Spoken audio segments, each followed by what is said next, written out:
think I was 15 years old or 16 years old. It was the only time I've been pulled over. I was going 85 on an 80 highway. It was really annoying that I got pulled. I know, it was stupid. But the guy was really nice. He asked my parents were sitting next to me, and because I was on my learner's permit, and the guy was like, "Does he get good grades?" And I'm like, "Yeah, okay, I'll let you off." He gave me a warning. Does that mean like if you don't have a good grades, he won't let you up, and he's gonna cite you? No. That's how we make money. Okay.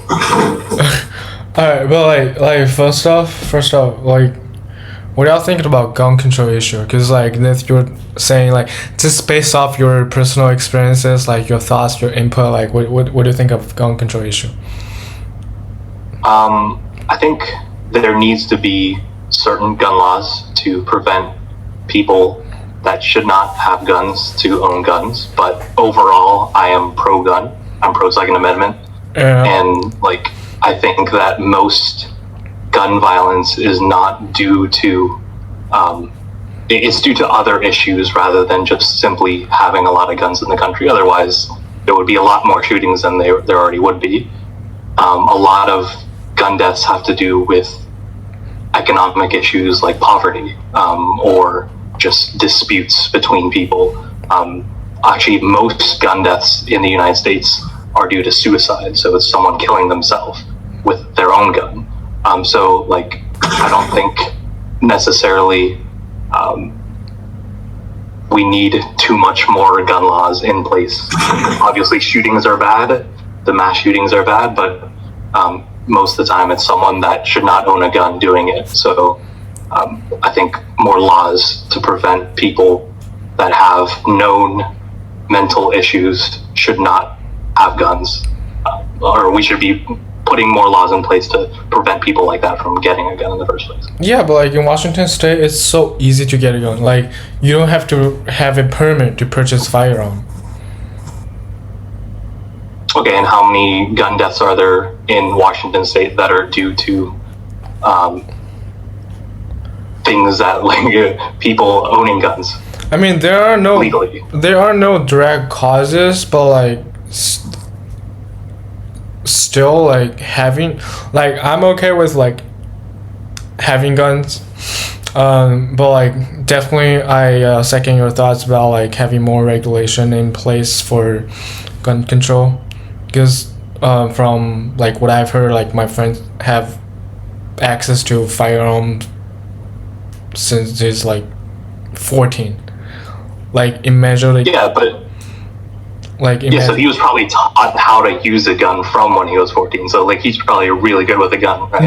No, his parents his parents just like put the gun like at a place on a shelf or a table that can easily access, and he self-learned. Wow. Right. So okay. Yeah. Like, but the parents actually teach him how to like act around guns before doing this. No, well, they just left it around the kids with like, no supervision. Well, he's at a very chaos place, I'll say.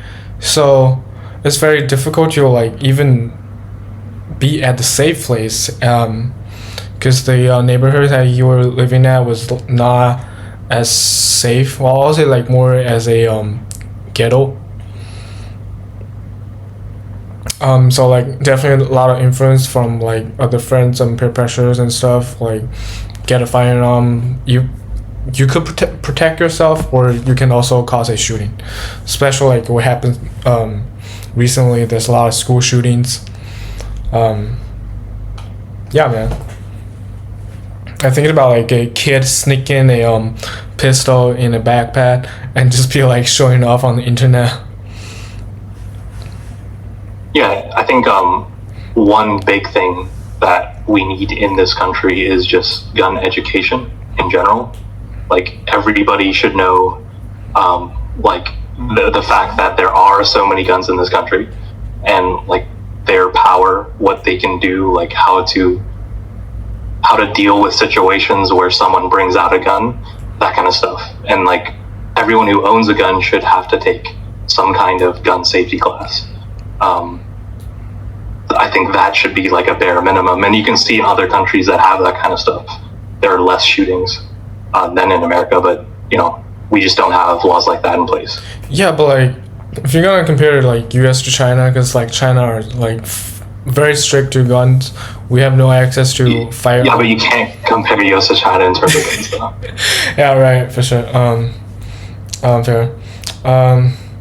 Yeah, but like still, like if you have a country without any firearm, like you won't be worried about like getting shot on the street.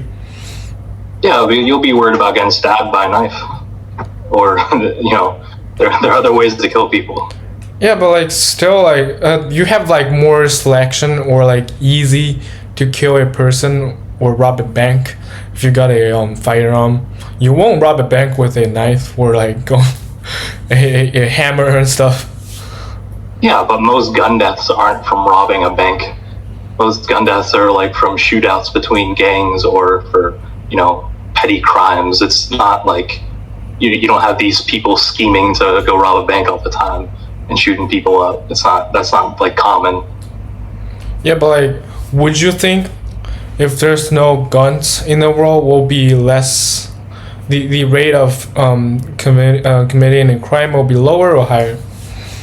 Will be the same. Committing crimes would be the same because you have the same amount of people that are in the same amount of desperate situations that need to commit crimes to live. So, yeah, I think it would be the same amount. Long Australian. Maybe they'll have to get more creative, but yeah. Okay, long Australian input. Like, I do wonder why there are so many. Like, I don't have a problem with some people owning guns, but like, I don't know how many guns there are, but like, I feel like there are at least as many guns as there are people, right? Like in the U.S. Mm-hmm. So like, why is that the case? That there's enough guns for like every single citizen or whatever. I feel like I don't know. It's a business. Sorry, what? It's a business. Right. Like some people are trying to make money off of it, right? Like I'd be fine if you used it as a hobby to like shoot animals or whatever, or like in some cases you're out in the country and you want to protect yourself. But I feel like that's not most people. So like, why are there so many guns out there in the first place? Well, so are you arguing that like if someone wants to use their money to buy multiple guns, they shouldn't be allowed to? I'm wondering like just why there are so many guns out there. Like, why is there that many people that interested in guns for there to be like that? Or like, yeah, it's supply and demand, right? Like, as long as there are people willing to buy them, there are going to be people willing to make them and sell them for a profit. So, like, it's like, okay, there are car collectors out there. Mm-hmm. You don't need more than one car. There aren't as many cars as there are people. Like, it's trending that way, but like, not yet. There are not as many cars as there are people. So it's kind of insane. Just cars themselves, it's more expensive an item, right? So yeah, they're not gonna, right? Like I guess it's like in the American ethos, but like it's not like everybody owns a I don't know, like other hobby items like a snowboard or something, right? Like, so guns kind of aren't really a hobby in America. They're more like, I don't know, they're serving some purpose, and that's why like so many people have them. Like, I'm just wondering, is everybody just worried about their safety? Is that why everybody has a gun? Or like, it can't be a practical reason, right? Like, I don't think everybody's out there trying to hunt and survive off of whatever. I'd say a lot of people get them for protection. I think that's probably the number one reason, yeah. So like, if we live in a safer world, right, like, would as many people have guns? Right? Yes, but a safer world at what cost? So what is a safer world? Cost? So in America, a safer world would be where essentially, the only way I see it, like you can like come back at me if you want, the only way I see for America to be like 100% safe is essentially we become a military state. Mm. Right. And is that worth giving up guns? No. But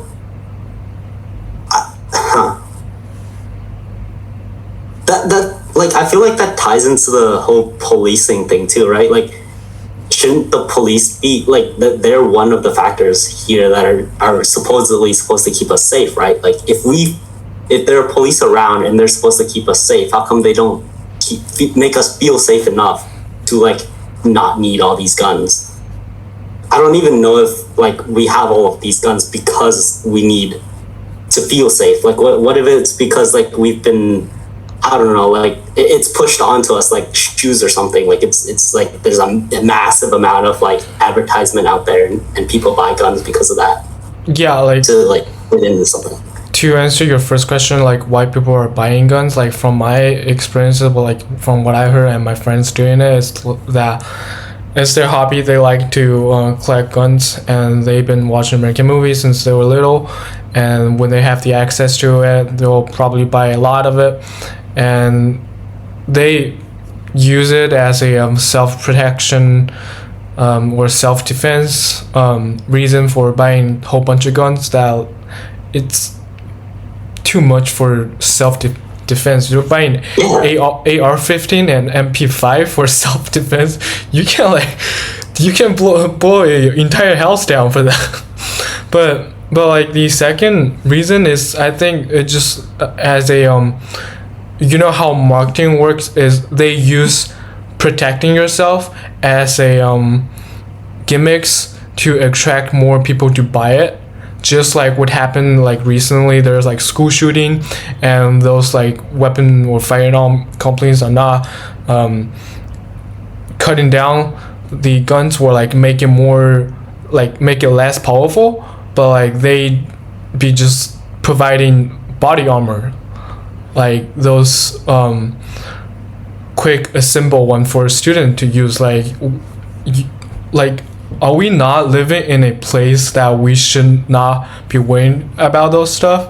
Like, if you're wearing body armor every day, you might as well just go to the war, you know? And like I don't think anyone was serious about the body armor thing. Like, right. No, that was just a political kind of like tool that was being thrown out there. Right. It's definitely not a stereotype thing, but like it could be a trend, like the advertisement from firearm company that like buying pistol, rifle, AR-15, whatever keeps you safe from like intruders. But you definitely don't need a like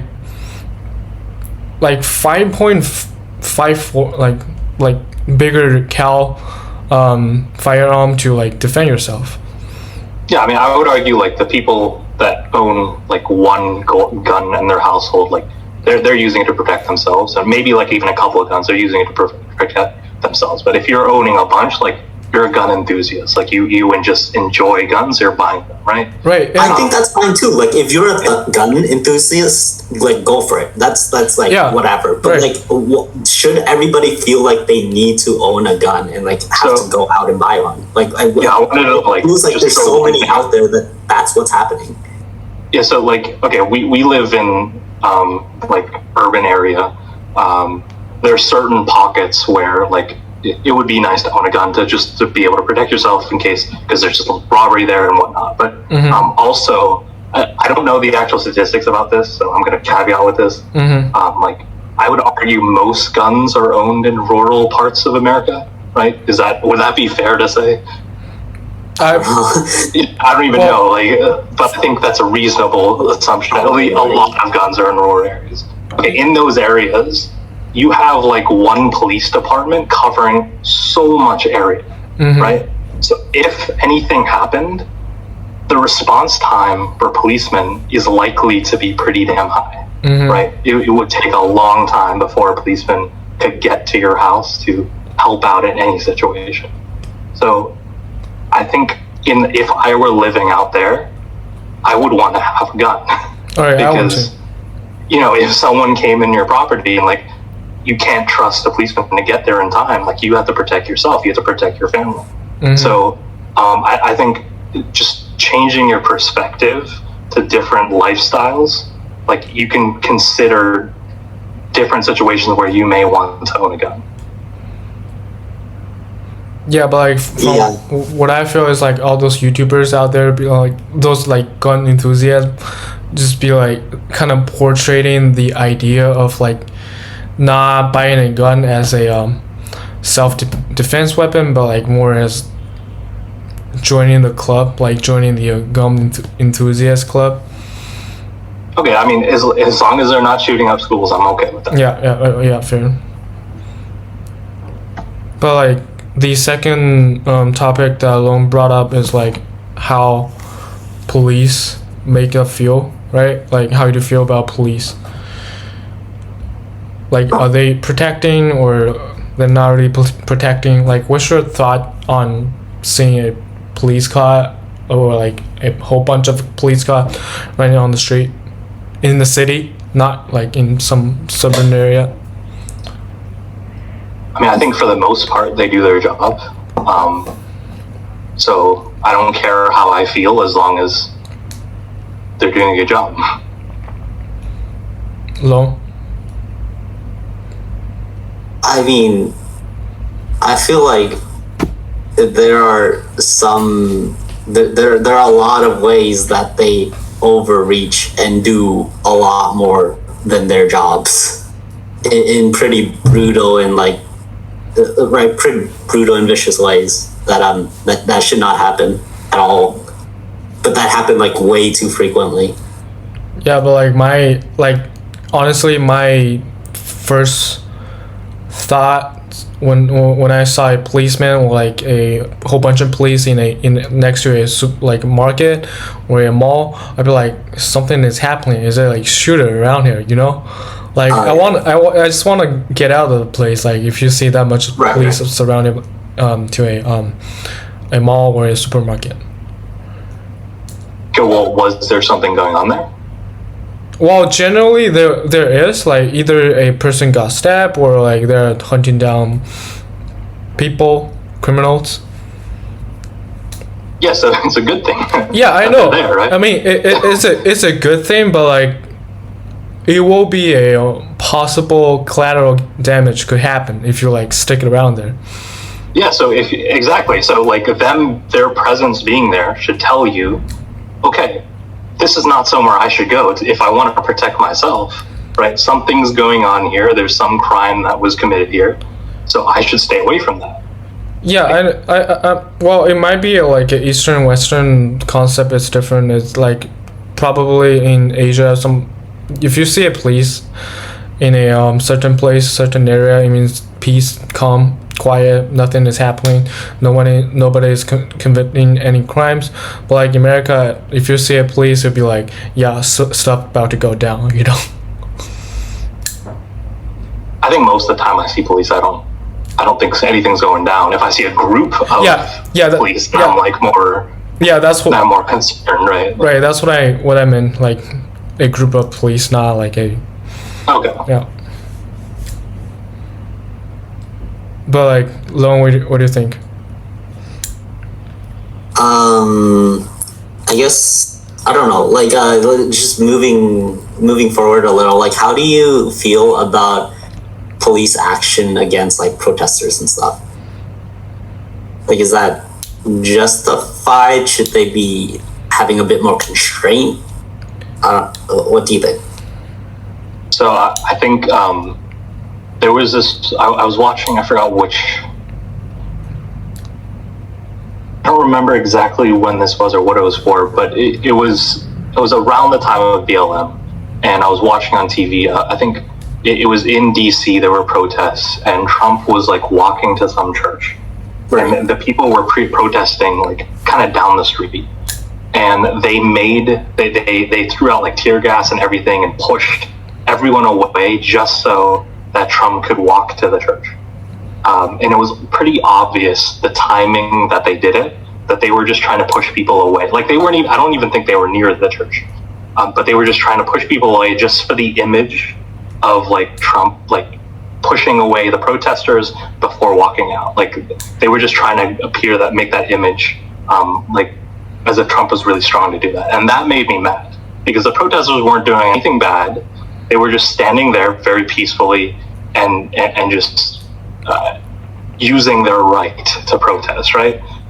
So that is like going too far to me, where people are not, they're clearly not being a hindrance to anybody. I'm assuming they filled out the proper paperwork and everything with the city to have a legal protest on the street there, because obviously the roads are blocked and everything, so the city had to know it was happening. So at that point, the police shouldn't really be doing anything to disperse the crowd. But like in the cases where there were issues where like they were being way too aggressive, I don't agree with that. Yeah, but like, isn't it kind of odd if Trump is gonna be at the area and city agrees to have the protests going on, because there's a lot of unknown and unsure about what might happen in the crowd, because you don't know those people, the protesters.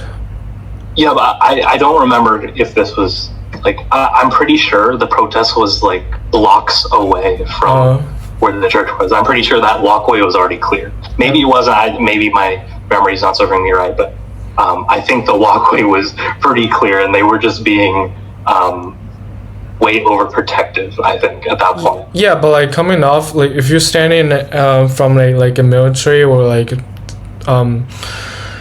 police perspective, you want to eliminate any possible like what's it called? Possible like threat, right? Yeah. Right. Yeah, but you don't have to throw tear gas. You just like tell people, okay, look, we have to clear the road, right? Like you don't have to resort to tactics like that. Yeah, I think the reason that they're doing that, like throwing tear gas, is to make the government have the authorities to handling those problems, I guess. It was a show of power by by Trump's whoever was in charge of that. So it definitely does seem like police are used in this kind of way to like push around, like the I don't know, like the hands of power, I guess, the weapons of power, like with protests for one, like if things get too risky or whatever, like the people are asking for too much, like police are pushed in there and like hold them down, kind of, or at least in this specific Trump protest thing. And then there are other kind of smaller day-to-day cases, like kind of just like police pushing around homeless people. Like it's understandable that people don't want to see them around, but like to have like them being violently pushed around, right? Like being forced out of like their whatever place they have right now, that's kind of messed up. And that's definitely like it seems like a pretty well-defined service that the police provide, right? Like, so that is a part of the police. That's kind of what defines them. Yeah, I mean, in Seattle, like that's probably one of the only things I see police doing, actually. Yeah. I feel like Seattle police are pretty nice compared to LA police. And I think they're nice people to me, right? But like if you're in a different crowd, I guess, if you're like all black and you're like just hanging around in the street somewhere and you're like not moving too much, they're gonna probably come up to you maybe and like push you out of that, right? Like especially if you're in a bad neighborhood, I think. I don't know if you're go ahead. Go ahead. No. Yeah, I don't know if this is true or not, but like all my Chinese friends be like, if you like bunch of Chinese or like Asians smoking in the street, even like having a group of 10 people smoking on the street, police won't care anything about it. If like group of Mexican or black Americans smoking on the street, they'll definitely like come up to you and ID you. But I'm not sure it's true. That's what I heard. Okay, yeah. Well, okay, so if you're a group of a bunch of guys smoking, you're suspicious no matter what. Like you're doing. I guess so, but like, should that really not be allowed? Like, if you're just a bunch of guys, like, should you not be allowed to like drink some beers and like smoke in the park or something? You're not. I mean, public park, but you know what I mean. Like that's where children are supposed to be. Okay, but like, why is that just a space for children? it's not a space just for children, but if you are in a public space, you should with be children. Like, well, no, you should just be acting a certain way. Like you shouldn't be doing certain activities in a public place. Yeah, but like, It should be frowned upon to do certain things in a public place. isn't it so normal, Yeah. like especially downtown Seattle, for a group of guys just standing around like smoking cigarettes? Yeah, and like do that if you want, sure. But like understand that if you're doing that, you're gonna draw eyes because you're going to just look suspicious doing something, right? I never had that like experience before. Even like I had like when I went to downtown Seattle, like eat hot pot at night and like come out, pop a cigarette. But like there, like even like there's a lot of cops come back. Like they're not just gonna stop you for doing that. I feel like most people wouldn't, yeah. You know. But like, is that like a race thing or like, My guess is in areas where there's a lot of crime, sure, they might get stopped. But that's because, like, in those areas, cops have to be very vigilant. Otherwise, they may die that night. So, they got to be careful. Wait, have you guys ever been pulled over by a cop before? yeah, a couple of times. Just once. Speeding? It was actually when I had my permit. I think I was 15 years old or 16 years old. It was the only time I've been pulled over. I was going 85 on an 80 highway. It was really annoying that I got pulled. I know, it was stupid. But the guy was really nice. He asked my parents were sitting next to me, and because I was on my learner's permit, and the guy was like, "Does he get good grades?" And I'm like, "Yeah, okay, I'll let you off." He gave me a warning. Does that mean like if you don't have a good grades, he won't let you up and he's gonna cite you? No, I don't know. I think I've been pulled over like 4 times, and every time they just let me off. It was like whatever. Yeah. One of the times, like my tail light wasn't, it was like broken. So they're like, yeah, you got to get that fixed. And then another time, like I crossed 2 lanes. So they're like, you can't do that. Wait, you actually can't do that? Apparently, like you have to like cross 1 lane, wait a little, and then cross the next lane. Oh yeah, And I do that all the time on the highway. Holy crap. Right? Like I did. Yeah, that's for the before the road test. They have it on the book. It says you have to like change lane like step by step. Stop for half a second. Yeah, but like still, I feel like Seattle police are super nice. Yeah. Yeah, I've been pulled over quite a few.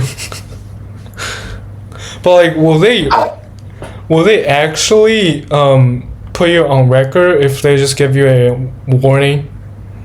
No, it's a warning. It's a warning, so you won't be on the record, right? No. Okay, cool. How many warnings have you gotten? Holy shit. Yeah, cause no, I got pulled over for speeding and got pulled over for drifting. It's funny. Wait, where? The intersection at C2. Oh my god. I didn't see the guy. I didn't see the guy, and his undercover. He was like sitting right next to the traffic light, and the moment I pull out, because it was like super slippery, and turn off my ESP or whatever they call, and I'll just be like, Wait, and I'll be right back. So you were taking a left on that light? right. On. Okay. That's a nice curve to do it on, though. Yeah, I know, especially with slippery floor and like. Yeah, and the guy be like, why are you doing that? I'm like, I don't know, my RPM just went straight up. It's not me. and he's like, stop bullshitting. I know, you're gonna take some effort for doing that. I'm like, no, that's not me, that's my car. Because I took my car to the, up in the mountain. I had some trouble with the snow, and like, ever since that time, my car's been having trouble with the RPM. He's like, well, if that's the case, you shouldn't be driving to the car.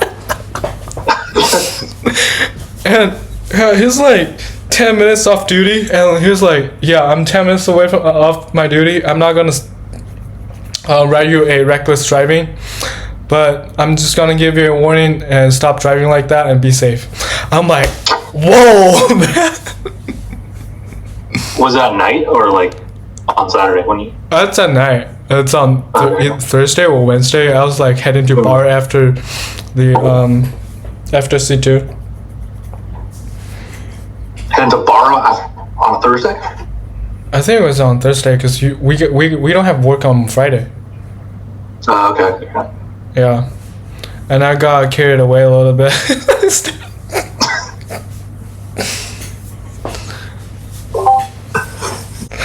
I think my history teacher in 10th grade called, he was like, because in Florida, like you can get your permit when you're 15 and start driving with a license when you're 16. And he was like, we really shouldn't have kids driving like these metal death machines around.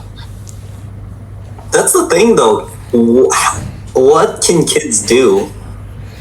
Right? Like, they're so damn excited to get their license because you need your license to do anything. Yeah, but like I felt like when you first have a permit, it's more nervous than excited because you're driving the car. You know, like you want to make sure that your eyes on the road and you're gonna stay vigilant all the time. I know this. I think it was still in high school at the time. There was a group of people from my school. They were all in the same car, and they got in a car crash, and I think a couple people died. And I think they were like, so someone in there was inebriated while driving. So yeah, kids definitely feel like we do need a little bit more stricter laws with it, but I think most kid drivers don't end up killing themselves, so that's a good thing at least. I'm pretty sure like the risk is much higher though with kids, right? Like that's why their insurance is so much more expensive. You ever had one of those experiences being pulled over by a motorbike cop? I feel like those cops are like most irritated. I have been pulled over by a motorbike cop. Yeah. I was on the highway, and I was on my own bike, my bicycle. Your bicycle? Your bicycle? I was going up a hill, and the cop's like, you know, he flicks his finger, and she's like, come here. I come over, I'm scared as hell. Like, well, am I not supposed to be biking on the highway? You know, Are you freeway, supposed to be? Not even the highway, the freeway, right? It was like I-5. And he's like, Oh my. do you know why I pulled you over? I'm like, no, sir, I don't. And he says, you were going 10 miles per hour. That's pretty impressive. I'm like, oh, thank you. Yeah. So it was a I was compliment. kind of mad afterwards, though. Like, what if I was like going for like a new PR or something, right? He would have broken that. I'm pretty sure he was joking, right? Like, Yeah, he was joking. yeah. Like, of course you can go 10 miles per hour. And I checked the laws, too. In Washington, there are some freeways you're allowed to bike down. You are? Okay. Yeah. Like freeway, like I-5? So unsafe. Huh? Yeah, no, it is like it is not safe at all. You're gonna die. Don't do it. Bro. I just wanted to see if I could bike from here to Goat Bar though. I was just interested in seeing how far I could go on my bike. Honestly, it seems like that would be like a lot faster than going on roads. Yeah, I think it is. Yeah. Because it's the shortest path, like it's just, and there's no obstruction. Yeah, exactly. There's no, except for the cars that are like, Except for the cars. can just scare you to death. Like, Don't do it, wait, what man. happens if what happens if there's an exit? Do you just keep? Yeah, that's the thing. If there's an exit, there will be a sign that says no bikes allowed. Right, so that situation doesn't come up. So how do you if you want to keep going on the highway? What do? You have to get off and then pull onto the next, right? You have to exit and then go around and then pull into the next entrance. Oh. Okay. Which is annoying. I have never seen a person riding a bike on an intersection 5. I'm like, 'Cause it's insane. Nobody does it's it. insane. It's really- You want to get run over by a car or a semi truck? Think about how many, the thousands of people in Seattle that cross along that day and were thinking, what the hell is this kid doing? This kid been tripping on stuff. You want to get himself killed, man. Wow. That's hilarious. You're ballsy. I can't believe I refuse to believe that I'm the only one though. Like there's no way. Like Seattle is like what 3 million people, right? There's no way that Yeah. I'm the only person How about- that's ever done that. I think I saw a person riding on the bike on intersection, but the guy was definitely tripping on stuff. So if you want to compare yourself to that guy, go ahead. I'm not blocking you. Do you know those homeless people that like cross the street even though like there's oncoming traffic and it's green light, so they're actually going to be coming? You were that for the freeway, essentially. Yeah, I think it's a lot. You're overblowing it, but yeah. Okay, it's relatively safe. I can understand that. Like, it is just something that like you would never expect anyone to do. Right, I don't think I would do that more than like once or twice. Like, Once or twice. Yeah. You're thinking about doing another time? Just get there and back. I have to come back somehow. Wow. Impressive, huh? But yeah. Have you ever biked to work? Once. It took me like an hour, 20 minutes. So I was never gonna do that again. Yeah. I actually considered getting an electric bike because they can go up to like, I think 40, like 50? 15 or 20 miles per hour. So I could get to work faster, but like it still would have taken an hour. So it's just not worth it. Yeah, but like for those bikes, you have to put down 2 or 3 grand on it. Yeah, that too. They're just like super expensive. So like if I wasn't gonna use it a bunch, like it really wasn't worth it. Yeah, might as well just get a motorbike. Yeah, exactly. You can take you to further places. In Seattle, have you ever been treated differently because your pavement of your skin? The pavement. Like, Our skin, yeah. pigment, or Oh. Sorry.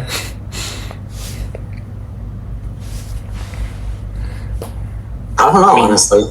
I feel like that's just not just a Seattle thing, but everywhere kind of thing. I felt like Seattle is a lot more better compared to any other cities in America.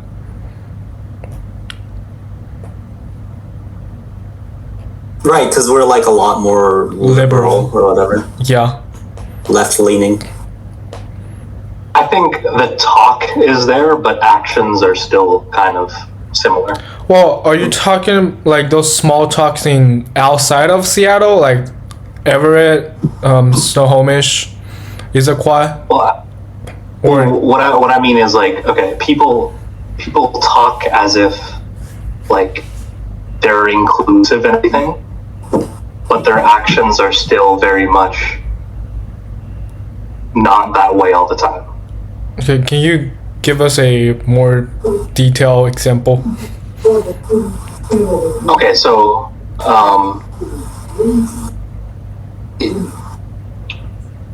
in groups like that I see still, it's still very much segregated Yeah. by race, right? Like people, you still hang out with people that are similar to you. Not every group, obviously, and with the younger people in general, they are more like diverse groups, like such as ours. But Yeah, I you're think welcome. Still, yeah. Well, what did you do? We just all happen to work in the same place. But like, yeah. But for the most part, I feel like it's still segregated. Yeah, I think I can reply that because I have been like I have the experience with hanging out with Chinese international student in Seattle, and like from what they told me is like they feel more culturally related when they're hanging out with their own groups, because like if they hang out with other groups like Caucasian, Black American, and other groups, they might be like it's okay to talk about like stuff, but it's very hard to have those deeper talk. Yeah, so Makes it's not sense. Yeah. discrimination based on the color of your skin, right? It's more like cultural discrimination, I guess. Yeah, but like Yeah, but so is that different from other places? Because what we're trying to do is compare Seattle to other places, right? So I don't see a very much of a difference besides Seattle talks like there's a lot of diversity inclusion, but other places don't necessarily talk like that. well, I do feel like there are like a lot of groups can get together, like Asian, Black American, like white people, Indian, and Ethiopian. You know, What do you mean? Like there are actually groups getting together of different races just to like have a good time. yeah, like especially in downtown Seattle, you can see that a lot in a restaurant. Like I'm just talking about like downtown. You were lagging for me. I don't know. What's that? Can you say that again? You were kind of lagging for me. Oh, I was just talking about like downtown Seattle. Like you can see those group a lot. You give like black dude, white dude, Asian dude in a group. Okay. Yeah. But like just it's possible, right? Like yeah, but like you don't see that a lot in other city or other places in America. Like especially on the right side of map. I don't know about that. I've seen that on kind of everywhere I've been. I've been in Pennsylvania and in Florida, and I've seen that. Oh, well, what I'm trying to say is like you don't see that in Alabama. So Yeah, I mean, a lot of Asian people don't live in Alabama. So how would white people, black people meet Asian people? yeah, but like still like I don't see like racism a lot or like racial discrimination in Seattle or like in Washington or just Seattle. But like going to Alabama, it's the case. I think I already talked with you guys about this. About them like trying to take you out, get you out of the restaurant or something? Yeah, like we're not even finished the food and should be just like, here's your bill and like, do you need any box? I'm like, I haven't finished my beer yet and you're now trying to kick me out. So how long were you there? I was there about like 15 minutes. Oh geez, like was it busy? It was alright. Like there are still other like chairs, places that is empty. Okay. Like was it late? No, it's at noon. Okay. Yeah, that may be racism then. So, Yeah. like, yeah. I was just trying to ask this question because I wanted to make sure because I don't want to like accuse. Right, like it's Wherever you went. surprising. I asked him the same questions because like I really did not think that it was kind of like that obvious in America. No, like we're the only two Asian dudes. Other people are like all Caucasians in the restaurant. I mean, Yeah, I mean, it happens. There are definitely people like that, it probably happens more in the South. Growing up there, yes, I know it happens in the South. So like, but I'm definitely not all people in the South are like that. Yeah, not even the majority of people in the South are like that. but like you have that higher chance of the like possibility to run into one of those people than in Seattle. Yeah, sure, and I'd argue you have a higher chance of meeting people that don't like white people in Seattle. Fair. So discrimination on the other end, racism on the other end. Because there's like one time I was like driving from Bellingham to Seattle. We went up there for some oyster and came down, and we're driving one lane's car, and it looked kind of crappy. It was like, yeah, it looks like a drug dealer's car, and I was on the left lane, but like not on the HOV, and there's a SUV, a white SUV behind me. It was kind of busy. It's around next to Seattle Premium Outlet exit, and I'm trying to move on to the middle line, and because they're gonna pass. And when I moved, I saw the cop right behind me. It just pulled me over for nothing.